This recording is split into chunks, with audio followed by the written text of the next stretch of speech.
Praise the lord. దేవుని నామంలో మీ అందరికీ వందనాలు. మీరందరూ బాగున్నారా? మీరందరూ బాగుండాలని నా ఆనందిన ప్రార్థనలో నేను జ్ఞాపకం చేసుకుంటున్నాను. ప్రియ సహోదరి సహోదరుడా, 2 నిమిషాలు మనం అందరం కలిసి చిన్న ప్రార్థన చేసుకొని విశ్వాసమైన మాటల్లోకి వెళ్దాము. నాతో పాటు మీరు కూడా ఏకీభవించాలని మనవి చేస్తున్నాను. పరిశుద్ధుడా పరిశుద్ధుడా పరిశుద్ధ దేవుడా, గొప్ప దేవుడా, మహాగణుడానికి స్తోత్రాలు. భూమి ఆకాశమును సృజించిన దేవా, ఆకాశమును నీ సింహాసనముగా, భూమిని నీ పాదపీఠంగా మలుచుకున్న పరిశుద్ధుడా, నీ కొందనాలు. మహాగణుడువైన ప్రభువా, నీకు స్తోత్రాలయ్యా. సర్వశక్తిమంతుడవు, సంపన్నుడవు, సజీవుడవు, సర్వాధికారి అయిన దేవా, నీ కొందనాలు. సర్వభూమిని ఏలుతున్న పరిశుద్ధుడా, మానవ కోటిని నిర్మించిన వాడానికి స్తోత్రాలయ్యా. ఈ సమయాన్ని బట్టి నీకు స్తుతులు స్తోత్రాలు చెల్లిస్తున్నాను. 24 పెద్దలతో, 4 జీవుల గానముతో, సైన్య సమూహములతో, కోటాను కోట్ల దూతలతో, సేరుబులు కేరుబులతో నిత్యము పరిశుద్ధులు పరిశుద్ధులు పరిశుద్ధులు అని పరిశుద్ధపరచబడుతున్న దేవా, స్తుతించబడుతున్న మా గొప్ప తండ్రి, నీకు స్తోత్రాలయ్యా. పాపుల కొరకు ప్రాణం పెట్టిన దేవా, నా కొరకు నీ రక్తాన్ని చిందించిన పరిశుద్ధుడా, నీ కొందనాలు. దయగల తండ్రి, ప్రేమగల దేవుడా, నీకు స్తోత్రాలు. స్తుతులకు అర్హుడైన ప్రభువా, స్తుతులకు యోగ్యుడైన తండ్రి, నీ కొందనాలు. పరిశుద్ధ దేవుడా, నీకు స్తోత్రాలు. ఈ సమయాన్ని బట్టి నీకు స్తుతులు చెల్లిస్తున్నాను తండ్రి. ఇదిగో ప్రభువా, ఈ విశ్వాసమైన మాటలు వింటున్న ప్రతి బిడ్డను బట్టి నాయన ప్రార్థిస్తున్నాను తండ్రి. ఏ బిడ్డకి ఎలాంటి అవసరం ఉందో, ఏ బిడ్డకి ఎలాంటి సమస్య ఉందో నాకైతే తెలియదు, కానీ ప్రభువా, సమస్తాన్ని చూచుచున్న దేవునివి నీవే గనుక ప్రతి బిడ్డ హృదయాన్ని మీరు నాయన జ్ఞాపకము చేసుకోండి. వారికి ఉన్న ఇబ్బందులు, వారికి ఉన్న శోధనలు, వారికి ఉన్న ప్రతి సమస్య నుంచి ఇప్పుడే విడుదల పరచమని అడుగుచున్నాను తండ్రి, నీ వందనాలు. ఈ విశ్వాసమైన మాటలు విని వారి జీవితంలో నాయన గొప్పగా ఫలింపు దయచేయమని అడుగుచున్నాను ప్రభువా. నీ చిత్తంలో, నీ మార్గంలో నడువుటకు అయ్యా, విశ్వాసంలో బలంగా నీలో వాడబడుటకు సహాయం చేయండి. ప్రతి కుటుంబమును దర్శించండి, ప్రతి బిడ్డను దర్శించండి నాయన. వారికి ఉన్న ప్రతి సమస్య నుంచి విడుదల పరచున్న దేవాని కొందనాలు. బలంగా నీ పరిచర్యలో, నీ పనిముట్టుల వలె, నీ పాత్రల వలె వాడబడాలి ప్రభువాని కొందనాలు. జ్ఞాపకము చేసుకోండి దేవాని కొందనాలు. ఈ మాటలు అనేకులు విని నాయన వారి జీవితాల్లో ఫలింపు దయచేసి నాయన నీ మార్గంలో నీ చిత్తానుసారంగా నడిపించి వారి జీవితాలను సరిచేసి ముందుకు నడిపించండి అయ్యా. ఈ మాటలు మాట్లాడుతున్న నాతో మీరుండి నాయన, నా నోట యందు మీ మాటగా ఉంచి మేమందరం విశ్వాసులంగా ముచ్చటించుకుంటుండగా, విశ్వాసాన్ని బలపరుచుకుంటుండగా మాకు తోడుగా ఉండి ముందుకు నడిపించమని నజరేయుడైన యేసయ్య పరిశుద్ధమైన నామమున అడిగి స్తుతించి వేడుకుంటున్నాము తండ్రి. ఆమేన్. Praise the Lord. అందరికీ వందనాలు. విశ్వాసమైన మాటలు మనం మాట్లాడుకుందాము. మరి మనం సమాధానం కలిగి ఉంటున్నామా, ఒకరినొకరిని సమాధానపరుచుకుంటున్నామా లేదా అనే మాట గురించి ఈరోజు కొన్ని మాటలు మాట్లాడుకుందాము. మత్తయి సువార్త 5వ అధ్యాయము 9వ వచనం చూసుకుందాము. సమాధానపరచువారు ధన్యులు, వారు దేవుని కుమారులను బడుదురు. ఆమేన్. అవును కదా, సమాధాన పరచువారు ధన్యులు, వారు దేవుని కుమారులు అనబడుదురు.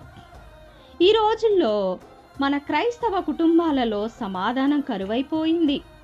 భార్యాభర్తల మధ్య సమాధానం లేదు, అత్తకోడల మధ్య సమాధానం లేదు, అన్నదమ్ముల మధ్య కూడా ఎలాంటి సమాధానం లేకుండా పోతున్నవి. అక్క చెల్లెల మధ్య సమాధానం లేదు, తల్లిదండ్రులు బిడ్డలకు మధ్య కూడా, సగటు సేవకుల మధ్య కూడా సమాధానం కరువైపోతుంది. దీనికి కారణం మనలో దేవుని ఆత్మ కరువైనప్పుడు, మనలో ఆత్మీయత కరువైనప్పుడు, మనకు దేవునికి మధ్య సమాధానం లేనప్పుడు మనకు మనుషులతో కూడా సమాధానం ఉండదు. గుర్తుంచుకోవాలా ప్రియ సహోదరి సహోదరుడా, ఈ రోజుల్లో సమాధానం అనేది ఎవరి మధ్య లేకుండా పోతుంది.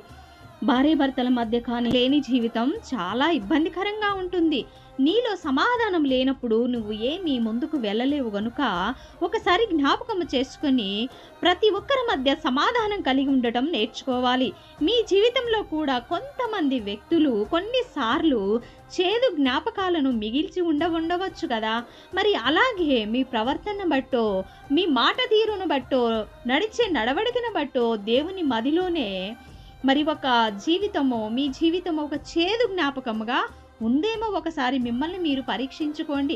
నిజమే కదా, మరి మాట తీరును బట్టో, ప్రవర్తనను బట్టో, మన నడవడికను బట్టో, మన మాట తీరును బట్టో మనం ఏ రీతిగా ఉన్నో ఒకసారి జ్ఞాపకం చేసుకోవాలా.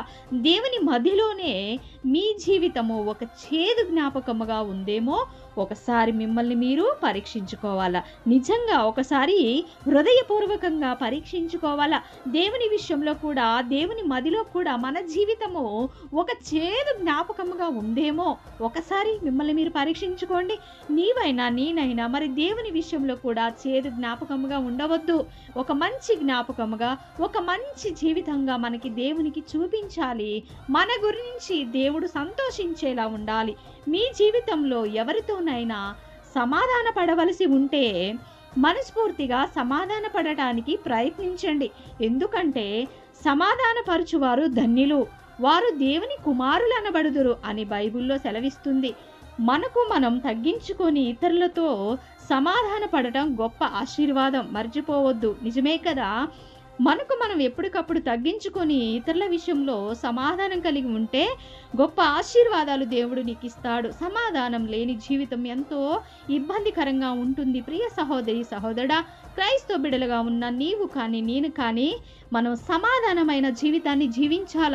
ఇతరుల పట్ల వాళ్ళేదో అన్నారు, నేను మాట్లాడను, వీళ్ళేదో అన్నారు, ఈమె నన్ను బాధ పెట్టింది, ఈమె అనరాని మాట అన్నది, మరి దైవజనులు నన్ను కోపపడ్డారు, నా విశ్వాసి నన్ను ఈ రీతిగా మాటలు అన్నది, నన్ను పట్టించుకోలేదు, నాకు మరి ఇంపార్టెంట్ ఇవ్వలేదు మందిరంలో కానీ సంఘంలో కానీ అనే రీతిగా నీ హృదయంలో పెట్టుకొని నీవు సమాధాన పడకుండా ప్రార్థన చేసిన వ్యర్థము. దేవుడు చూస్తున్నాడు. సమాధాన పడువారు ధన్యులు అని సెలవిస్తున్నాడు కదా. మరి నీకెందుకు సమాధానం లేదు?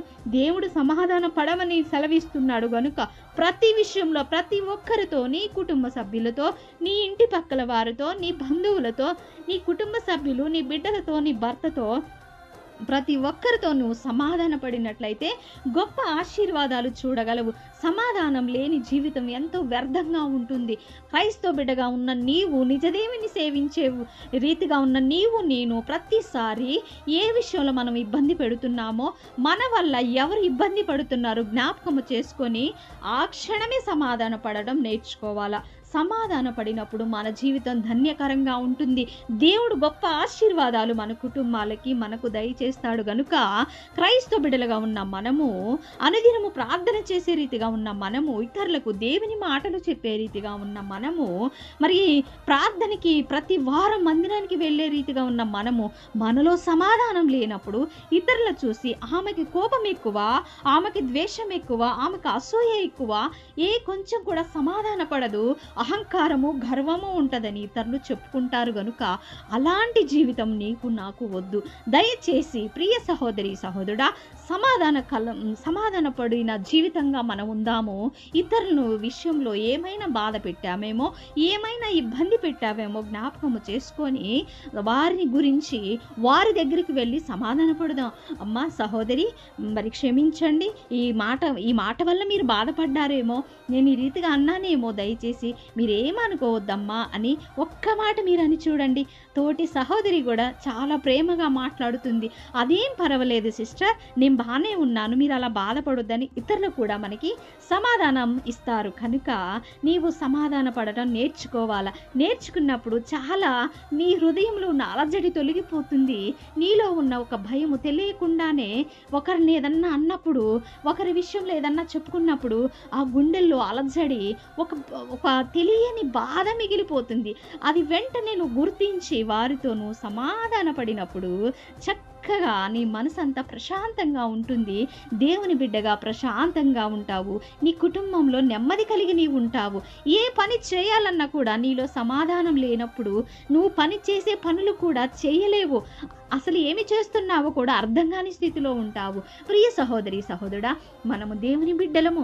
దేవుడు ఆశీర్వదించిన కుటుంబాలుగా ఉన్నాయి మనము.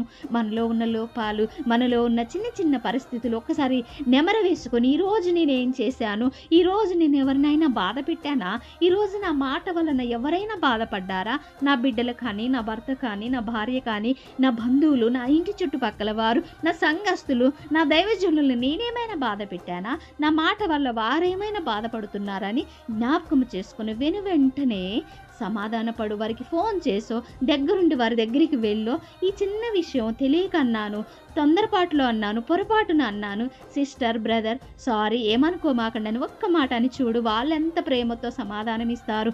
వారు కూడా పర్వాలేదు సిస్టర్, మనం ఎలాంటి ఇబ్బంది లేదు, నేను బాగానే ఉన్నాను, మీరేం టెన్షన్ పడమాకండి అని మనకు మంచి సమాధానం ఇస్తారు. అప్పుడు మన మనసు అంతా తేలికైపోతుంది కదా. సమాధాన పడువారు ధన్యులను సెలవిస్తున్నాడుగా. ఆ ధన్యకరమైన జీవితాన్ని నువ్వు జీవించాలని ఈ మాటలు విన్న నీవు ఈ రోజు నుంచే సమాధాన పడటం నేర్చుకొని నీ జీవితాన్ని ధన్యకరంగా చేసుకొని గొప్ప ఆశీర్వాదాలు నీ కుటుంబానికి మరి తెచ్చుకునే రీతిగా నీవు ఉండాలని మనవి చేస్తున్నాను. ఈ కొద్ది మాటలు దేవుడు దీవించి ఆశీర్వదించి మన కుటుంబాలను ఫలింపచేయునుగాక. ఆమేన్. Praise the lord.